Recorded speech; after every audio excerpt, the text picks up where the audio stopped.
আসসালামু আলাইকুম। আমিনার বাংলার ঘরে সকলকে স্বাগত। সবাই কেমন আছেন? আজ আমি বানাবো হায়দ্রাবাদি চিকেন বিরিয়ানি একটা টুইস্টের সঙ্গে।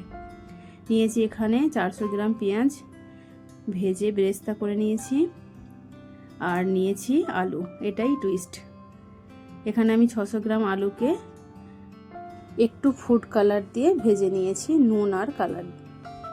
নিয়েছি একটা বড় পতিলা হাঁড়ি, দিয়ে দেব গোশ। হায়দ্রাবাদি বিরিয়ানিতে সবসময় কাঁচা গোশের ব্যবহার করা হয়, আর কখনোই আলু দেয় না, কিন্তু আমরা বাঙালি না, একটু আলু দিলে হয় না, সেজন্য আলু দিয়ে আমি বিরিয়ানিটা করব। এখানে ভেজে রাখা পেঁয়াজটা অর্ধেক দিয়ে দেব। হায়দ্রাবাদি চিকেন দম বিরিয়ানিটা এতটাই সহজ পদ্ধতিতে তৈরি হয়, যে কোনো মানুষই তৈরি করতে পারবে। নিচ্ছি এখানে ধনেপাতা, পুদিনা পাতা 3 মুঠি মতো, আর দেব মশলা। এখানে 1 চামচ হলুদ গুঁড়ো নিয়েছি, আর 2 চামচ মতো লঙ্কার গুঁড়ো ব্যবহার করব। 1 চামচ ঝাল লঙ্কার গুঁড়ো, 1 চামচ কাশ্মীরি লঙ্কার গুঁড়ো,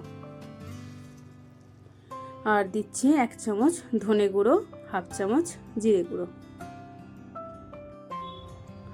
দেবো স্বাদ মতো নুন। আমি এখানে 2.5 চামচ মতো নুনের ব্যবহার করেছি, আপনারা আপনাদের পছন্দ মতো দেবেন। দিচ্ছি 2 চামচ বিরিয়ানি মশলা, এটা ঘরে তৈরি করা মশলা, আর দেব আদা রসুন 2.5 চামচ মতো।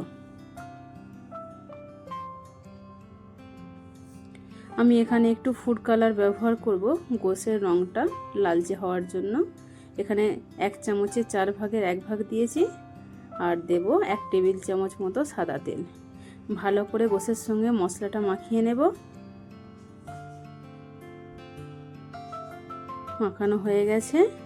দিচ্ছি এখানে 500 গ্রাম দই, টক দই দিয়ে দিলাম। গোশের সঙ্গে ভালো করে মাখিয়ে ঢাকা দিয়ে সাইডে রেখে দেব।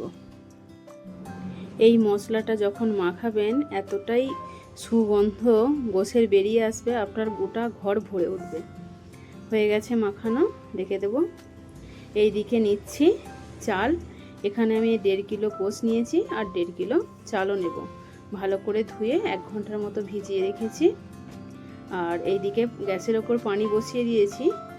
নিচ্ছি কিছু গরম মশলা, সাবুত, তেজপাতা, স্টার ফুল, দারচিনি, এলাচ, লবঙ্গ পানিতে দিয়ে দেব।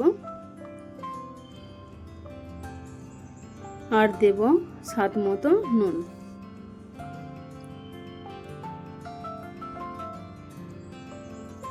এখানে একটু সাদা তেলেরও ব্যবহার করব ভাতটা ঝরঝরে হওয়ার জন্য।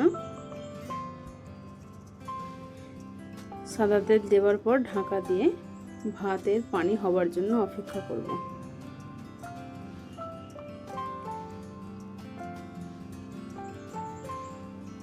পানির ফুট এসে গেছে। এবার ভিজিয়ে রাখা চালটা দিয়ে 70 থেকে 80% ভাত সেদ্ধ করে নেব। নাড়িয়ে নিচ্ছি।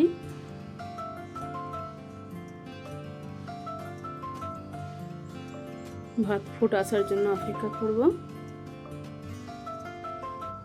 হয়ে গেছে। এই দেখুন, এই রকম হবে ভাতটা, শক্ত শক্ত করা। ভাতের ফ্যান ঝরিয়ে নেব। এইদিকে চিকেন মাখানো একদম সেট হয়ে গেছে। এখানে কিছু মশলার ব্যবহার করব। আমি আগে থেকে আলুটা কখনোই মাখাই না, যখন চিকেনটা সেট হয়ে যায় তারপরে আলুটা দিয়ে ভালো করে চিকেনের সঙ্গে মাখিয়ে নিই। নিচ্ছি কোটাগত কাঁচা লঙ্কা আর সাজিরে ওপর থেকে ছড়িয়ে দেব,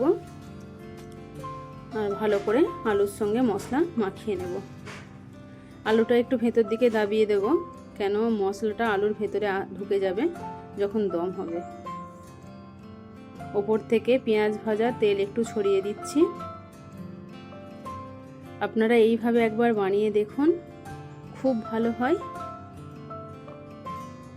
নিচ্ছি 1 চামচ মতো গরম মশলা বা বিরিয়ানি মশলা ওপর থেকে ছড়িয়ে দিলাম, আর কিছু পেঁয়াজ ভাজা আর সাজিরও ওপর থেকে দিয়ে ছড়িয়ে দেব।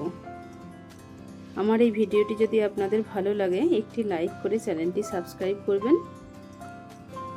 এই রকম করি, এরকম মশলা ছড়িয়ে ওপর থেকে সব ভাতটা একবারে দিয়ে দেব। দেওয়া হয়ে গেছে, এবার দেবো কিছু মশলা উপর থেকে। নিচ্ছি পেঁয়াজ বেরেস্তা, সাজিরে, ধনেপাতা, পুদিনা পাতা আর কাঁচা লঙ্কা উপর থেকে দিয়ে দিচ্ছি। একবার বানিয়ে দেখুন।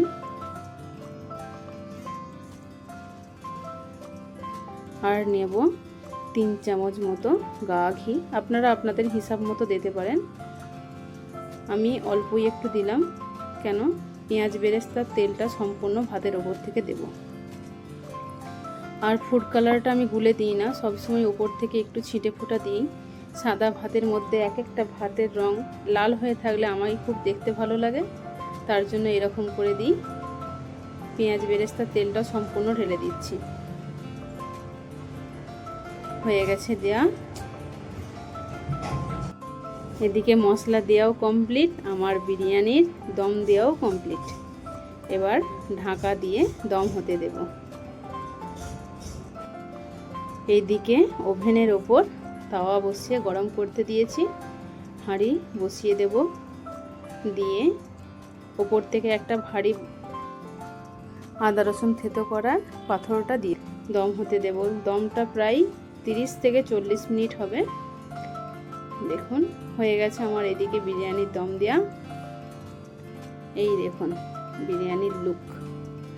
খুব গরম, এখন পরিবেশন করতে পারবো না, একটু পর পরিবেশন করে আপনাদেরকে দেখাচ্ছি।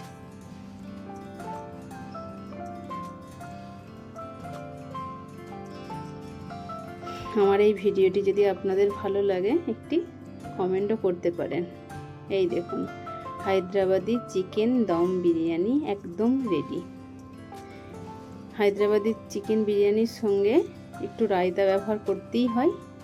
এখানে নিচ্ছি কিছু পেঁয়াজ ভাতের সঙ্গে খাওয়ার জন্য, লেবু, গাজর, শসা। আমার কাছে শসা ছিল না। এখানে একটু রায়তা তৈরি করেছি, টক দইয়ের সামান্য লঙ্কার গুঁড়ো আর নুন দিয়ে ভালো করে ফেটে নিয়েছি। আমার এই ভিডিওটি শেষ পর্যন্ত দেখার জন্য ধন্যবাদ। এই দেখুন ভাতটা কতটা ঝরঝরে হয়েছে, আর চিকেন খুব সহজেই ভেঙে যাচ্ছে। দেখুন আলু তো একদম গলে যাবার মতো অবস্থা, এখনো খুব গরম। এই দেখুন। থ্যাংক ইউ ভিডিওটি শেষ পর্যন্ত দেখার জন্য।